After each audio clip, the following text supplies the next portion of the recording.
Since many huge manga titles are ending this year, a lot of people are concerned about the future of this industry. Dandadan, Sakamoto Days, and Undead Unluck are good, but they are all already 100 chapters into their stories and are yet to find huge success like MHA or Jujutsu Kaisen. But what if I say there is a manga out already that will not only be as good as these titles, but maybe even surpass them and become the next One Piece? Enter the world of Galaxias, filled with exciting plot elements, a very rich world and interesting characters. So much so that I genuinely believe this manga can be the next super hit series of this generation. Let's get into it. The story is set in a fantasy world where dragons, dragonfolks, and normal humans coexist. We are following Geo, a brave and outgoing girl living on the coast of the Lenakia kingdom. She has always wanted to explore the world and go on an adventure, experiencing all its wonders. But she is closed in this little village because of her father, Haley, who is also the mayor. I'll just say it, I fucking hate this guy. The first introduction of this clown is beating down and paralyzing his daughter, and if that wasn't enough, he also tells her to basically shut the hell up, give up on your dreams, and make babies, then die. But on a completely unrelated note, he's also following Andrew Tate on Twitter. Geo, being the goat that she is, seduces her way out of his lectures. Again, on a completely unrelated note, he is also following Eva Tyson on. We later learn about Geo's hero, Yuri Holes, the greatest adventurer ever who spent decades exploring all the unknown places on Earth. But for some reason, just a mention of his name triggers Haley the clown, and he proceeds to beat up his child again.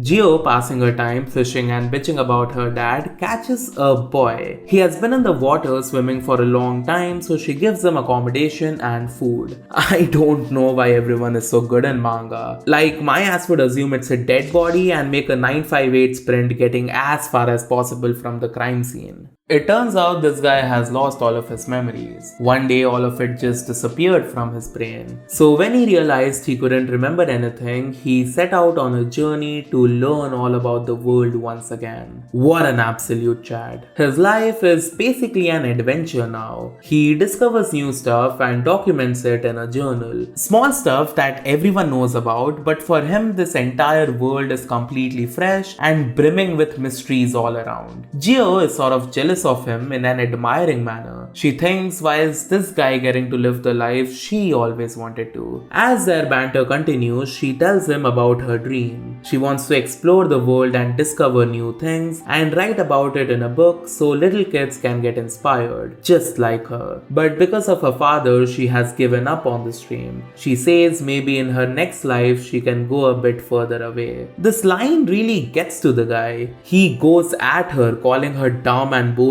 for giving up her life. She almost breaks down when she says, I can't go against my father. What do I do? To which the guy replies, wrong question. What do you want to do? This inspires Geo to confront and talk with her dad about her dream and ambitions. While they both part ways, Geo gives the guy a name. She calls him Neraid. She got this name from the hero of her favorite book. Neraid gets excited and promises to make good use of the name. It was getting late, so she quickly ran back to the village. But on her way, she met her dad. Before saying anything, he permitted her to leave this island. He said, you are free now. Leave this country and go far away from this area. What? What is this sudden change of heart? And as you think about this, a knight stabs the father from behind. He's one of the government's dragon knights, and he's here to execute Geo for treason. Wait, for treason?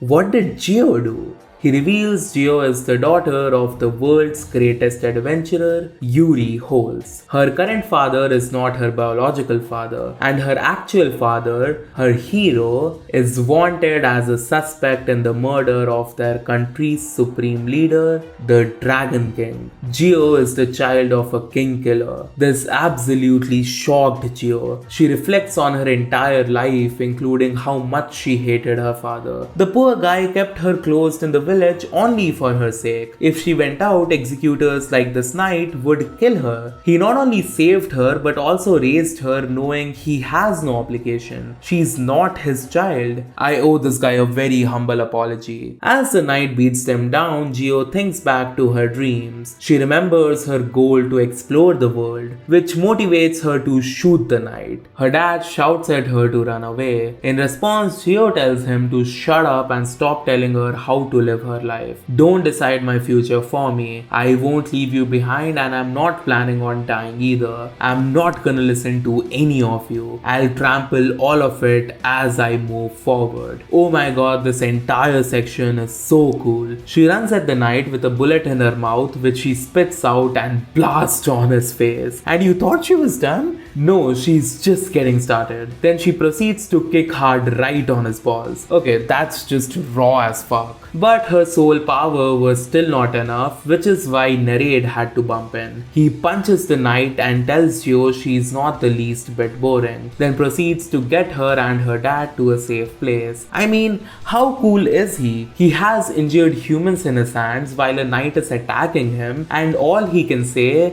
is shut up, don't interrupt our chat. Once he gets them to safety, he starts to go all out. It turns out he's a dragon folk, meaning he's a human but can use dragon's powers. He says grit your teeth and get ready, then zooms in on the knight and punches the living hell out of him. That's the coolest thing I've ever seen. The fight is over and Neraid asks Geo to come on an adventure with him, where they both will search and meet Yuri Holes. Her dad, or stepdad, tells her to do whatever she wants, as he has kept her closed for so long, but in the end, an adventurer's blood is flowing in her body, and he thinks he's incapable of raising her. Geo hits him and says, no matter what happens to me, this is the place I will return to. On this heartwarming note, both of them start their own epic adventure.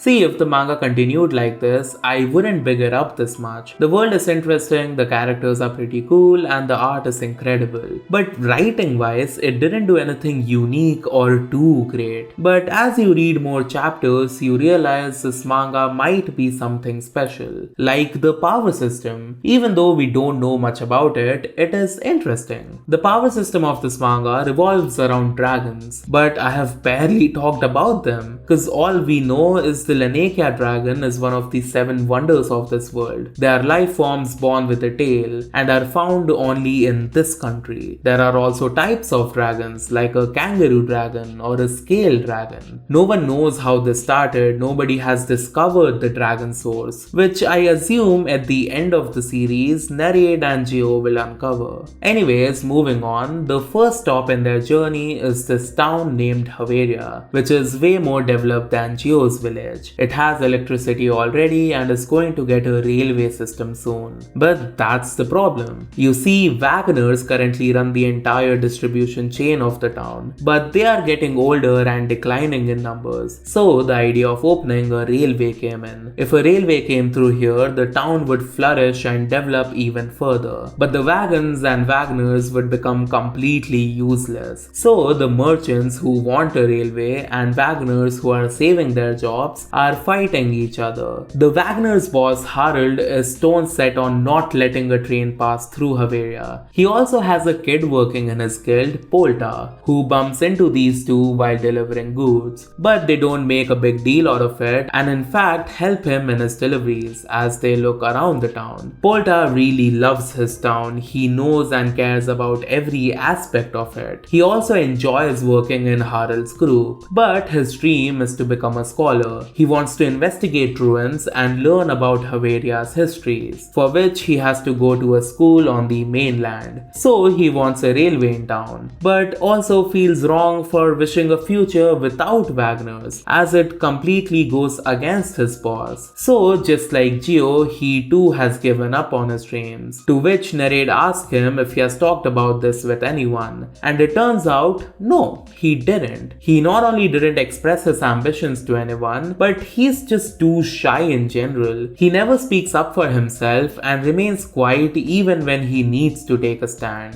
Neraid motivates him to not resign from his life without giving it his all. It's cowardly. Geo also tells her to try talking with his boss, but a bigger problem than Polta in the town is the fights going on. So they come up with a plan to unite everyone. The idea was to not remove any of the transports. You see, the railway will bring in more tourists to Haveira, and Wagners will take them to their accommodations and act like a tour guide, because they know the town better than anyone. They choose to explain this idea with a skit having Polta play as the Wagner, which is obviously a big challenge for him because he is a closed nerd. But because it's for Haveria, he locks in and takes on the task. But even after the big skit, Harold is still not convinced. He says the idea is unrealistic as the town is pretty but the tourism will not last forever. And the harshest part about this is he's right. Polta thinks of what can he do for his town at this moment. If he doesn't act up now, Haveria will split up. He starts panicking and Neraid notices that. So he asks him the same question he asked Gio. What do you want to do? Polta clenches his teeth and shouts there are 2 dogs at Auntie Cornet's house. Wait,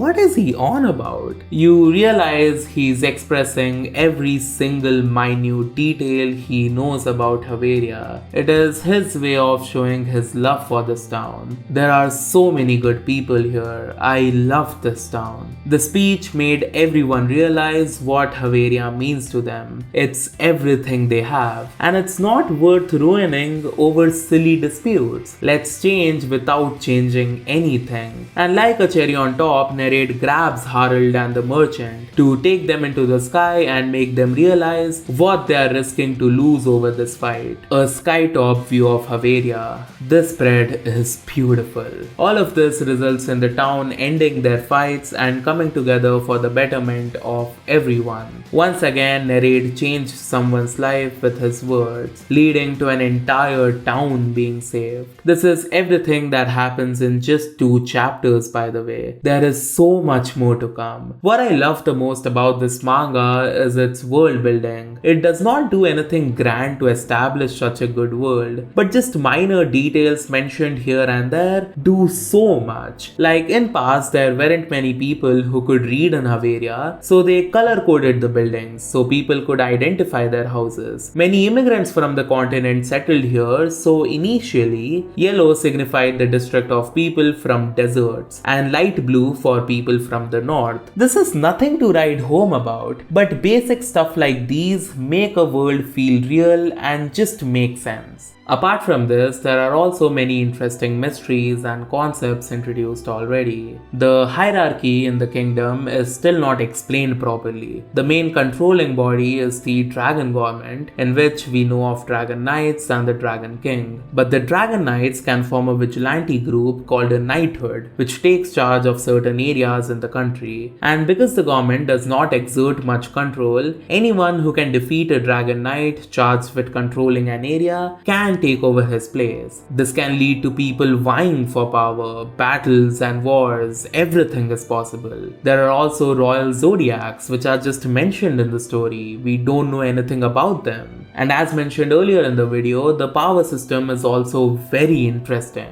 I genuinely don't remember the last time I read a new gen manga and was so invested in its world and everything about it. I want to know more about these characters and the story. Not to mention, this is not a Shonen Jump manga. This is serializing in the weekly Shonen magazine under Kodansha, which allows it to go a bit darker or grittier at times. Also, this reduces the chances of galaxias getting axed, as Kodansha is more forgiving in their cancellations and actually give time for a manga to get big. But on top of everything I said, this is an adventure manga, and Galaxias inherited that to its core. Everything that happened so far has been in the service to explore its core theme, adventure, as the first thing Neraid discovered after losing his memories was humans love adventures. Having such a vague and intriguing concept as your core theme makes the story limitless. No shackles animals are stopping it from exploring wild stuff about this world. This is the reason why I compared it to One Piece. The world of One Piece is amazing and again limitless. Now I know calling this the next One Piece is definitely a stretch, and I did mostly use it for clicks. But will Galaxias get the financial success of One Piece?